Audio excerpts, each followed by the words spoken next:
Peter Russian leads the consulting and partnership arm for Intent-Based Leadership International.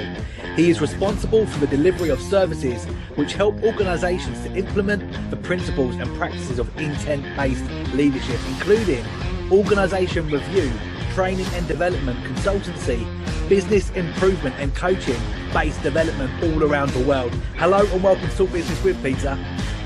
Hello David, how are you today? Yeah, really good. Thank you so much for your time. I know how busy you are, Peter. So take us back to the beginning. What is your leadership backstory that got you to where you are today? Well, a series of fortunate events, I would say, really. It goes back, I guess, in terms of I graduated back in the early 90s. It was a difficult market. It was in London. Went a little bit from job to job and then found myself working for an organization called the Management Charter Initiative. And I didn't really know at that stage, I had no idea that how much the role and focus of the Management Charter Initiative, which was around leadership and management, would actually play a kind of vital anchor in what happened in the subsequent kind of 20-25 years. So that organization was set up to set standards for what good leadership and management looks like. And I was really fortunate. It was pretty much my first, what I would say is proper job. And it was quite tough. I had some hard taskmasters or mistresses that I worked with. But I also had a couple of kind of guardian angels and one person in particular who I think just took me under her wing and helped me to think a lot in terms of how we work with other people, what leadership looks like, and also what does strategy look like. And from that point onwards, I kind of had a great sort of platform. So quite quickly, I then moved into the Investors and People organization, which is quite a well-known brand in the UK. I started off working in the UK in the kind of head office, and progressed reasonably quickly to become director of development there. So my principal role was again about understanding what does good look like when organizations work and develop their people. And then the opportunity came to take up the role of being chief executive of Investors and People in Scotland. And it was kind of an interesting opportunity. Get out of London, go and live somewhere else. Just got married to a Scottish person, although we have some dispute now in terms of who wanted to move to Scotland. In fact, I'm Scottish by birth, and that's where I am today. So I spent about 15 years with Investors and People in Scotland. Great job. But probably about, 10 years into that role, there was something which was beginning to itch me. And it was this, that we, Investors and People, we spent a lot of time reviewing what organizations did and how good they were.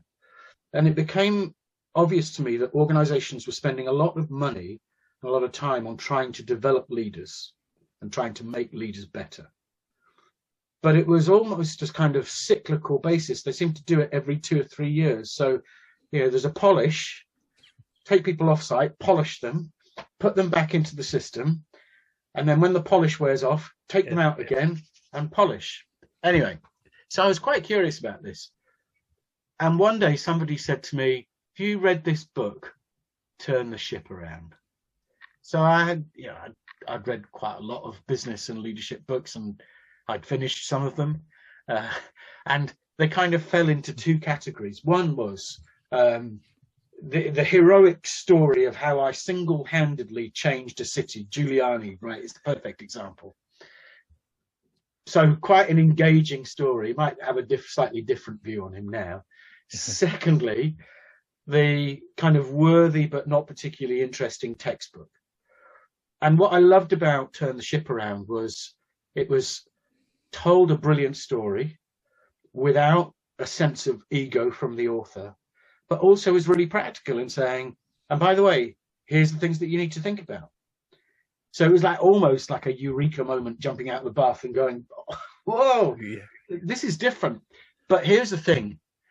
Not only was I thinking about this in terms of the context of what I saw in other organizations who were clients of Investors and People, it's speaking to me as a leader in my own in the organization that I was working for, because I was trying to do all of the things which I thought good leaders would do. But similarly, I kind of saw short-term effects, and then they needed to work on it again. short-term burst, then things fall off. And I remember sitting in a boardroom one day with our executive team at Investors and People, and we asked a question: how do we get them more engaged? And it suddenly went off. Hold on. As long as we're talking about getting them more engaged, we're never going to get to the root of the problem. Yeah. So from there, reached out to David, brought him across to Scotland for a couple of activities, and we began working together. And that really culminated in 2018, a further discussion. And I left the job at Investors and People to join Turn the Ship Around organisation. And then very recently, just at the beginning of March, the culmination of that was then forming Intent-Based Leadership International, which is now the organisation to take forward a kind of the goal and the flag for encouraging the use of this approach across the world. Yeah. Many people listening would recognise and probably smile when you mentioned the seasons of polish, where there'll be these training, it'll become fashionable within the company for a bit. We'll bring people out with potential, or people that haven't been on a training course for a while, and give them a polish. Talk to me just briefly about what some of those exercises were, or what some of that polish was that didn't particularly become effective in terms of training, Peter. Yeah, I mean, I think you start with the overall premise was, we're going to make you a better leader so you have better followers. And so to make you a better leader, you've got to be more visionary. You've got to be more empathetic. You've got to be good at having difficult conversations. So all of those things, you've got to be a better communicator. So all of those things, in terms of trying to make a leader better at engaging and creating followers, there's a logic there. But again, the challenge was, well, it's all about you as the individual, not about thinking about the team as a whole. Yeah. So leadership resides and stays with a small group of people at the top of the organization or the top of the team. And it doesn't matter whether it's a big organization or a team that I was working, which is about 30 people. As long as you have a sense of saying, there are some people who are the deciders and there are some people who are the doers, then you persist, or the problem persists. So yeah, it was the classic, what I would say, classic leadership capabilities. That's what we're going to develop. That's what we're going to do. You work with all sorts of size companies all around the world. What are some of the most common traits that you find in the most successful leaders? Great question. I think the first thing I would say is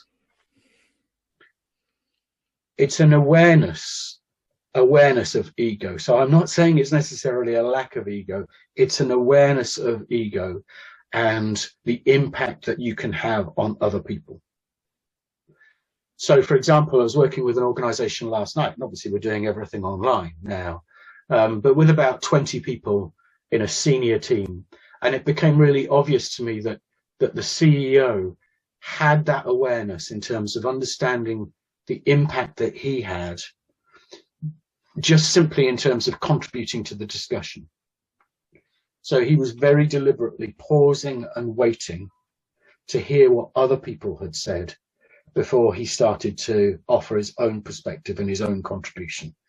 And for me, I guess that it's a sense of ego, it's self-awareness about the impact that you as a leader have on the people around you, and how do you adjust in order to get the insight and perspective and honesty, I think, that as a leader you're really looking for. Yeah.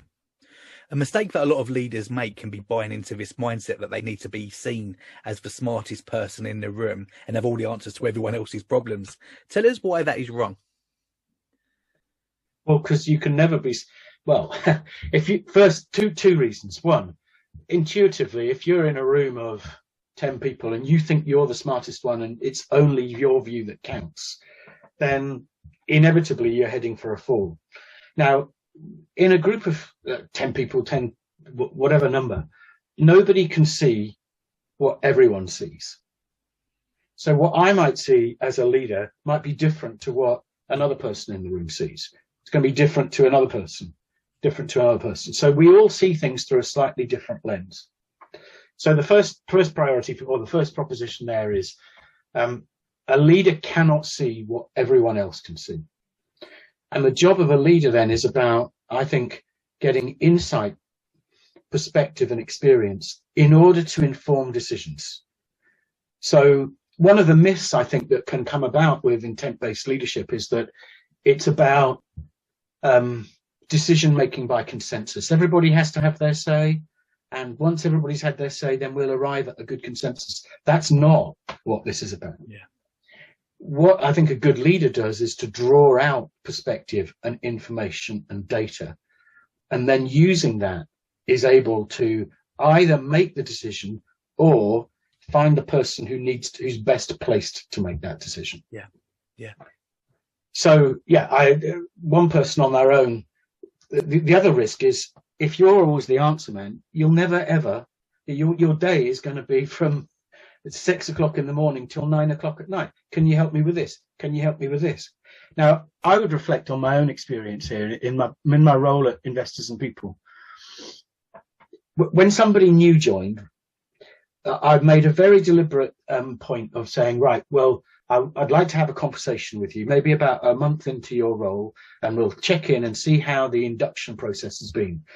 And I always said, look, you must remember this door is always open. So, if you've ever got an issue or if there's anything you ever want to talk about or need any help, come and talk to me. They go, oh, great. Yeah, thanks very much. That's good. Now, there are two problems with that. Number one, that door was not always open. So it was a lie, because sometimes it needed to be closed. But number two, who was I really helping? Well, every time somebody came to me and said, hey, Peter, can you, I've got a bit of an issue here. Can you help me? I would want to respond because it made me feel really good. Oh, great. Somebody's asking me for my expertise. Yeah. So I immediately lean in and I want to be able to provide my wisdom. And here's what I see. And this is what I think you might be able to do. And they might say, oh, thanks very much. That's great. Yeah.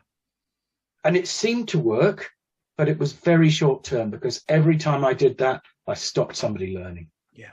But it appealed to me and almost my sense of identity as a leader. That's what leaders do, isn't it? They help solve problems. In fact, you will still see well-established leadership gurus saying, if you don't have, there's a famous quote, if you don't have 10 people coming to you asking for you help in terms of solving problems, then you've lost your role as a leader. Well, for me, it's not about the leader solving the problems for other people. It's helping people to see whether they can solve the problem for themselves. So good. I'm a big fan of the Leadership Nudges YouTube channel that you and David have got. And in fact, I've got to apologise, Peter. I actually gave David the credit for a video that you did on LinkedIn. But my ego obviously didn't get in the way. I just naturally felt happy. But David took the credit for it because it was that good. But I'd love you just because I think it fits in so well here, because, again, I'll just repeat what I said to David. I watched that and I literally, it's one of those moments when your jaw, you can physically feel it drop a little bit, because I do it all. That is what I do. And I thought I was doing a good job. The team meeting, you set the agenda and you can set the tone for it. Tell me the backstory and almost deliver that nudge, if you can, how you did it before, because it was just so good. Okay, so the backstory, again, probably goes back to what I thought good looked like, which was, I've got a message, I need to get people on board. And I kept getting feedback. Oh, one of the really good things about you, Peter, as a leader is you're really articulate. And that fed me. So I thought, right, well, when we've got a decision to be made, my job is to provide the information and to share with people what the compelling case is. This is the option. This is what I think we should be doing. Now, I'm interested in other views. Really? Yeah. So the point is this: as soon as the most senior person in the room shares their opinion, it anchors the conversation. And the reaction from other people around the room could be, it's not always the case, could be one, oh, okay, so that's what he thinks. I'm going to line up behind that because it's in my interests to make sure that we think alike. Yeah. It could be, well, I have a different opinion, but I'm not prepared to put my head above the parapet and offer a different perspective. It's not worth it for me. Or three, it could be simply, well, that's what he thinks. So what's the point? Why am I even going to bother speaking up? Let's move on. So by pausing and inviting people to speak first and inviting people to share their perspective, I think it does a couple of things. One, it creates the opportunity for people to speak up, because if the leader's not speaking, other people have got the opportunity to speak. Secondly, it means that people are going to be unencumbered and not influenced by necessarily how do I line up behind what the most senior person in the room is thinking. But the third, and I think a really interesting element, is it's a mechanism for understanding the level of competence and clarity that the team have got. And this came from one of our clients in the US who I was talking to a couple of weeks ago. And one of the senior leaders there was telling me, she said, look, I've been practicing speaking last, and this is what I've noticed. About 8 or 9 times out of 10, when I speak last or I pause, somebody else in the team will say what I was going to say. So good, that's good in terms of you're giving people a voice, you're giving people a sense of involvement in decision making. But she said, here's the second thing. It's allowing me to have a much better understanding of their capability and their competence. Yeah. Because if I'd said that myself and then somebody, well, yeah, I agree with Terry, then that insight would have been lost. So I think there are multiple reasons and multiple values in terms of the leader pausing. Doesn't mean to say you don't say anything. You might need to provide information. You might need to set the context. The key thing is about not sharing your perspective and your opinion. Yeah, brilliant. The last 18 months have been crazy for so many different businesses, transformed the way that, the majority of businesses do business. What is the best way for a leader to help embed cultural change? And what advice do you have for companies that may have not faced any change for years and have people that are resistant to that change? I think the key thing is its involvement, transparency and involvement. So to be clear about what the situation is, and then as far as possible to involve people in the change that is happening. So what we know is that when change is done to people and it's a fait accompli, this is what's going to happen. You can work as hard as you like in terms of telling people why it's important and the reasons that you're doing it.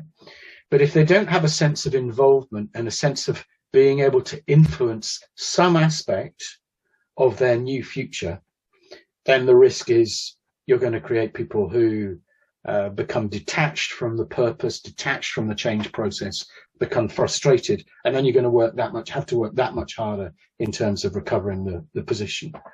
But it's where you've got an opportunity and giving people an opportunity to influence their future. I think that for me is the key thing.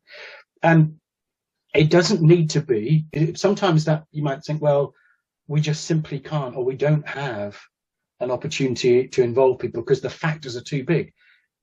It might come down to as small as, well, what does the future working arrangement look like? What are we going to do in terms of the classic one on the agenda at the moment, isn't it? So what's going to happen after COVID goes in terms of working from home? Yeah.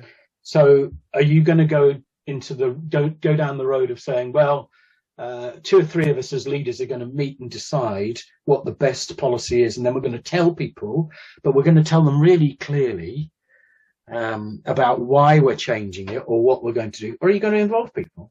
Yeah.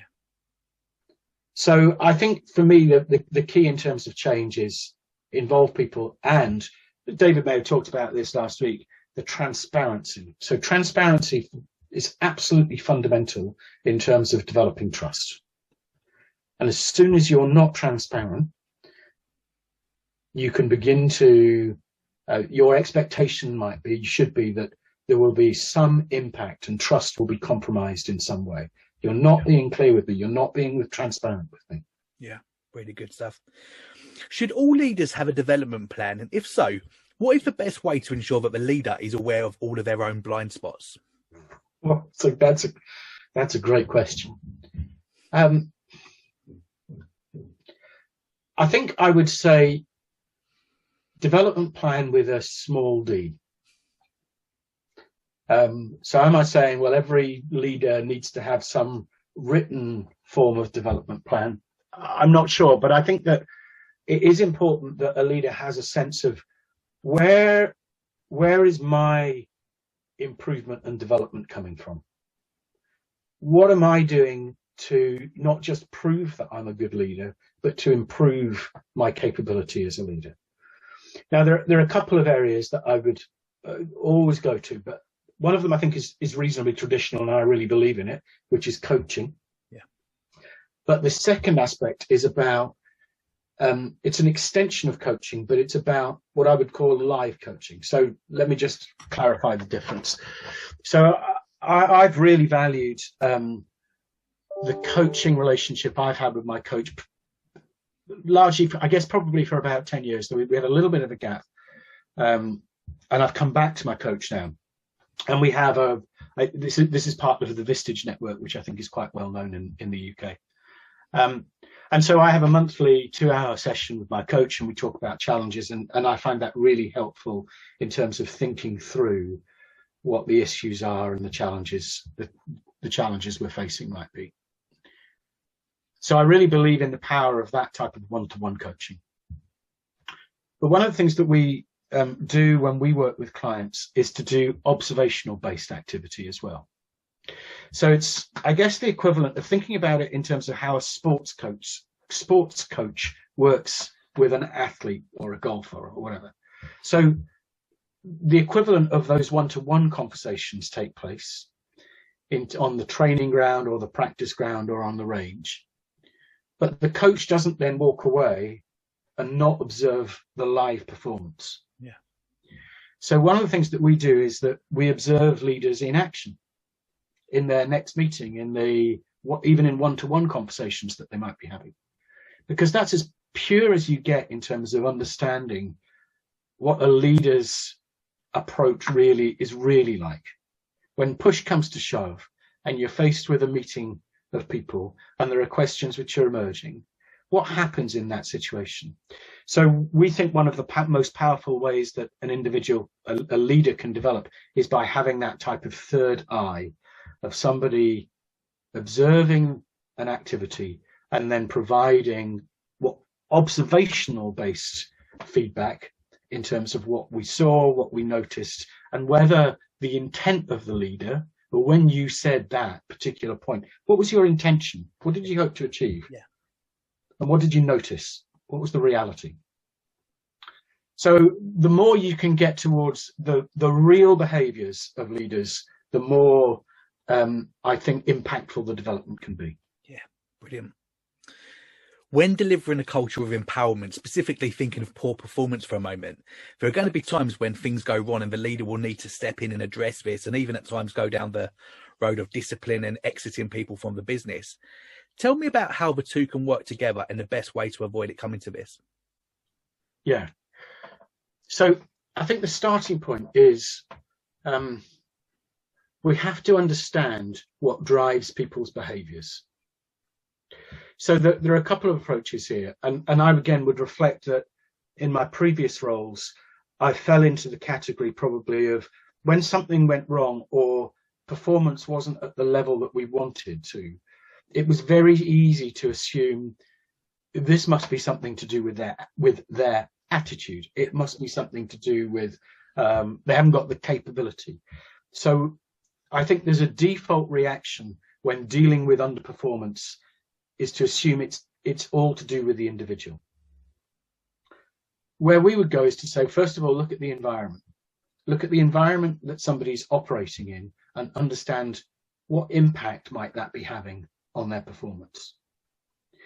So, for example, we were working with a really big manufacturer in the United States, we went and observed. We stood in a big food production factory, and we watched people on their roles, and one person obviously had a very big backlog of work, and it was piling up, and the supervisor was just complaining and saying, and this was an early stage in our work with the company. Supervisor saying, we've got some real concerns about this person's capability. But what emerged was she didn't actually have the right tools for the job. She was being asked to cut things using a knife, but the knife was really blunt, and she'd been asking for maybe a month, can I have a replacement? It hadn't come. So that's one simple example of where we have to understand what the environment looks like and how that might be influencing somebody's performance before we move on to then thinking about what does this mean from an individual capability. And when we think about it from an individual capability, again, there's a useful little mechanism that we use. 3 C's. Does somebody have the clarity of what's expected of them in this role? Do they have the competence to be able to do the job? And finally, do they have control over the activities that we're asking them to do? Again, that might be a useful way of getting to the root of the issue. Now, ultimately, maybe you've been through, looked at the environment, looked at the 3 C's. So I think the final aspect when we're dealing with performance is, again, to try and hold back from being the judge. Now, that might sound a little bit odd, because surely from a performance management perspective, aren't we, by its very nature, moving into some form of judging role? We are assessing the role. Well, here's another way of thinking about it. If we share what we see and what we observe? I noticed that you've been late for work for the last 3 days. And you stop short of making a judgment, and you stop short of explaining the impact, because what we want to do is to get the other person to do the thinking. Yeah. And maybe to share, well, actually, this is what's happening for me at the moment. Okay, so what do you think the impact of that might be? Well, I could see that actually it's maybe having a negative impact on other members of the team. Okay, that's helpful. What help do you need in terms of addressing that? Well, this would be. So all of the time, what you're trying to do is to work on this idea that as a leader, we are there to help somebody do the thinking for themselves. And I think sometimes the risk with performance management is it comes down, I'm going to play the role of the judge. This is what I've noticed. I don't think you're performing to the right level. I think that you need to improve. I think that unless you improve, there's going to be a consequence for you. Yeah. The more we can shift that conversation to get the recipient doing that thinking, I think the more chances we've got of keeping them in the organisation and not exiting them. Yeah, amazing. Peter, you are awesome. I could speak to you for hours, and the last half an hour just flown by. Do you have any closing thoughts? And also let people know how they can keep in touch with you via social media or via your website. Yeah, so I've reinforced probably the message that if you watch David's podcast, go on to our website, intent-based-leadership.com, and sign up to one of our nudges. That's typically David will share a 90-second film each week with you. And I suppose it comes down to, how do we change? We change fundamentally, we believe, like we're learning a sport or learning a language. So try it. Well, it's a bit like going to the gym. I went to the gym, and afterwards I came back and I weighed myself and I hadn't lost any weight. Yeah. So I'm never going back to the gym, because that doesn't work. So this change and this different approach to leadership requires practice. So signing up to our nudges is a great starting point. You can find me on LinkedIn. There are not many Peter Russians around, and I'm also on Twitter at Pete_Russian. And really happy to engage and talk to anybody who's interested. Excellent. Well, we're going to make sure that we've got the links to your LinkedIn and your Twitter and the leadership nudges in the description below. Peter, thanks again for your time. I really enjoyed it. My pleasure, David. Thank you.